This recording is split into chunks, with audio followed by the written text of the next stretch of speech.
Hi friends, ఈరోజు నేను మీ ముందుకు తీసుకొని వచ్చిన వెరైటీ రెసిపీ కైమా వడలు. కైమా వడలు చాలా సాఫ్ట్గా క్రంచీగా ఉంటాయండి. పైన క్రంచీగా, లోపల సాఫ్ట్గా చాలా టేస్టీగా ఉంటాయి.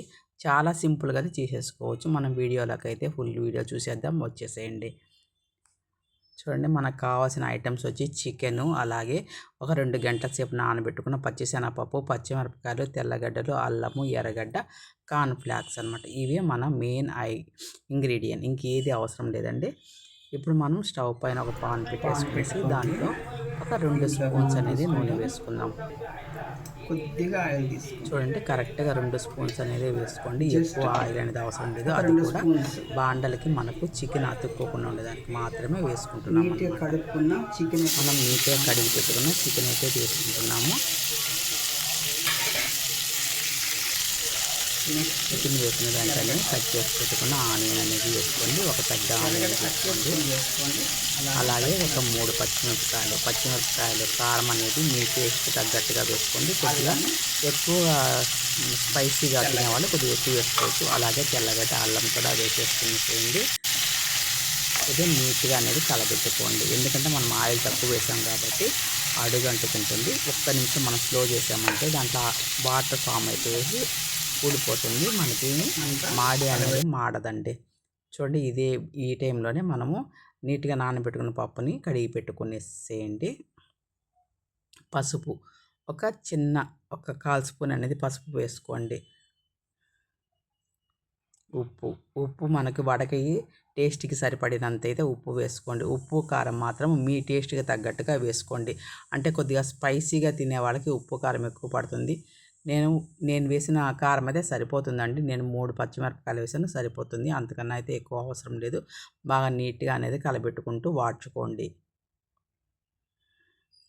ఈ చికెన్కి అనేది కైమా వడలకి అనేది బోన్లెస్సే తీసుకోండి. బోన్ ఉండిందంటే అది బాగా మెదగదు మనకి. అది మనం తినేటప్పుడు కానీ గొంతులో గుచ్చుకుంటూ ఉంటుందన్నమాట. దానికని బోన్లెస్ తీసుకోండి. నేను ఒక 2 గుప్పెళ్ళు అయితే పచ్చిశనగపప్పు 2 గుప్పెళ్ళు తీసుకున్నానండి, సరిపోతుంది. ఎక్కువ మీరు పచ్చిశనగపప్పు కానీ వేశారంటే మరి అది మసాలా వడ అయిపోతుంది అనమాట. ఎక్కువ వేసుకోవద్దు. మూత పెట్టుకునేసి నీట్గా వాడనియండి. మనకు చికెన్ అనేది కొద్దిగా ఉడకాలండి. ఉడికితేనే మనకు డైజెషన్ ప్రాబ్లం అనేది ఉండకోకుండా నీట్గా ఉంటుంది. మీరు ఉడకబెట్టుకోకుండా చేస్తే మాత్రం కొద్దిగా అరుగుదల అనేది కొద్దిగా ఇది ఉంటుంది. దానికని ఖచ్చితంగా కొద్దిగా ఉడకనియండి. ఉడకనిచ్చిన తర్వాత చేసుకోవడానికి ట్రై చేయండి. ఇలా మధ్యలో మూత తీసుకుంటూ కలబెట్టుకుంటూ మళ్ళీ మూత పెడుతూ ఆవిరికి అనేది ఉడకనియండి. చూడండి, మనకు నీసు వాటర్ అంతా పోయేసింది, బాగా వాడిపోయేసింది. ఇప్పుడు నేను వేసుకున్నాను ఒక హాఫ్ గ్లాస్, మీడియం గ్లాస్తో ఒక హాఫ్ గ్లాస్ అయితే వాటర్ వేసుకున్నానండి. ఈ వాటర్తో కొద్దిగా సేపు అనేది ఉడకనిద్దాం.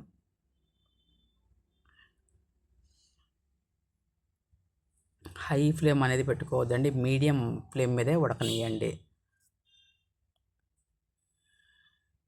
చూడండి, మనకు నీట్గానే చికెన్ అనేది ఉడికిపోయింది. లైట్గా చెమ్మ అనేది ఉంది, అదైతే మనకు ఉండాలి. ఎందుకంటే మనం మిక్సీలో వేసుకోవాలి కాబట్టి. ఇప్పుడు బాగా చూడండి, మనకు ముక్క కానీ ఇట్లా గంటితో అంటా ఉంటే చిరిగిపోతుంది. ఈ విధంగా అనేది ముక్క ఉడకాలి. మరీ ఎక్కువసేపు వద్దు, అలానే తక్కువసేపు వద్దు. మినిమం ఒక 5 నిమిషాలు అనేది ఉడకనియండి. చూడండి, ఇప్పుడు మనకన్నీ చికెన్ అనేది బాగా చల్లగా చల్లారిపోయేస్తే ఇప్పుడు దీన్ని మనం మిక్సీలో అనేది పేస్ట్ చేసుకుందాం. ఇలా మిక్సీలో వేసుకునేసి పేస్ట్ అనేది చేసేసుకునేసేయండి. చూడండి, ఇట్లా నీట్గా అనేది మరీ స్మూత్గా అనేది చేయొద్దు. కొద్దిగా పల్స్ మోడ్లో కొద్దిగా అనేది రఫ్నెస్ అనేది ఉంటే మనం తింటూ ఉంటే ఆ చికెన్ అనేది తగులుతూ స్పైసీగా బాగుంటుందన్నమాట. ఇప్పుడు మనం తీసుకున్నాం కదా కార్న్‌ఫ్లాక్స్, ఆ కార్న్‌ఫ్లాక్స్ని కొద్దిగా రవ్వగా అనేది చేసుకుందామంటే మరీ స్మూత్గా చేయొద్దు. కచ్చా పచ్చాగా చూడండి, ఈ విధంగా అనేది చేసుకోండి. ఇప్పుడు మనం దీంట్లోకి యాడ్ చేస్తున్నాం ఒక ఎగ్ అనేది వేసుకోండి. ఎల్లోతో సహా వేసుకునేసేయండి. ఈ ఎగ్ అంతా మొత్తం కలిసేటట్టు ఇప్పుడు మనం వేసుకుంటున్నాం గరం మసాలా. గరం మసాలా వేసుకునేసి ఈ టైంలోనే కలిపేటప్పుడు మీరు కలిపిన తర్వాత ఉప్పు కారం అనేది ఒకసారి చెక్ చేసుకోండి. ఉప్పు కారం మీ టేస్ట్‌కి తగ్గట్టుగా లేదు అనుకుంటే కొద్దిగా ఉప్పు కారం అనేది మీరు కారం అన్నా కానీ యాడ్ చేసుకోవచ్చు. అలా యాడ్ చేసి పక్కన పెట్టుకునేసేయండి. ఇంకొక బౌల్లోకి ఒక ఎగ్ అనేది తీసుకునేసేసి బాగా నీట్‌గా బీట్ చేసి పక్కన పెట్టేసుకునేసేయండి. నీట్‌గా అనేది బీట్ చేసుకోవాలండి. అప్పుడే మనకు బైండింగ్ అనేది బాగా పనికొస్తుంది. చూడండి. ఇట్లా చిన్న చిన్న వడలుగా తీసుకునేసి ఎగ్‌లో అనేది దాన్ని డిప్ చేయండి. డిప్ చేసుకున్న దాన్ని కార్న్‌ఫ్లాక్స్ మనం కచ్చా పచ్చాగా చేసుకున్నాం కదా! దాంట్లోకి అనేది మోల్డింగ్ చేయండి. బాగా బైండింగ్ చేసిన తర్వాత ఆయిల్ అనేది ఎక్కువ వేడెక్కకూడదు. అంటే అలా అని తక్కువ వేడెక్కకూడదు. మీడియంగా ఉండాలి.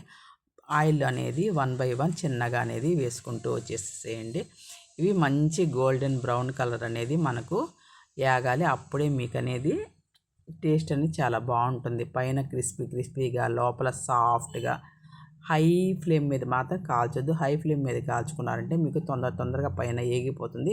లోపల అనేది అలాగే పచ్చిదనం అనేది అలాగే ఉంటుందన్నమాట.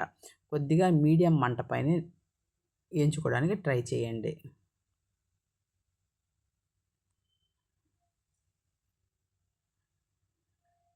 ఈ వీడియో మీ అందరికీ నచ్చుతుంది, ఉపయోగపడుతుందని అనుకుంటున్నానండి. ఈ వీడియో కనుక మీకు నచ్చితే లైక్ చేయండి, షేర్ చేయండి, సబ్స్క్రైబ్ చేయండి. మాకు మంచిగా సపోర్ట్ ఇస్తారని కోరుకుంటున్నాను. ప్రతి ఒక్కరూ కొత్తగా చూసేవాళ్ళు ఖచ్చితంగా సబ్స్క్రైబ్ చేసుకొని మమ్మల్ని ఎంకరేజ్ చేయండి. అలాగే బెల్ ఐకాన్ అనేది ప్రెస్ చేశారంటే ఆల్ అనేది వస్తుంది. మన వీడియో పెట్టిన వెంటనే మీకు నోటిఫికేషన్ లాగా మన వీడియో అనేది వచ్చేస్తుందన్నమాట. చూడండి, పైన ఇప్పుడే కదా తీసాను, చాలా వేడిగా ఉన్నాయి.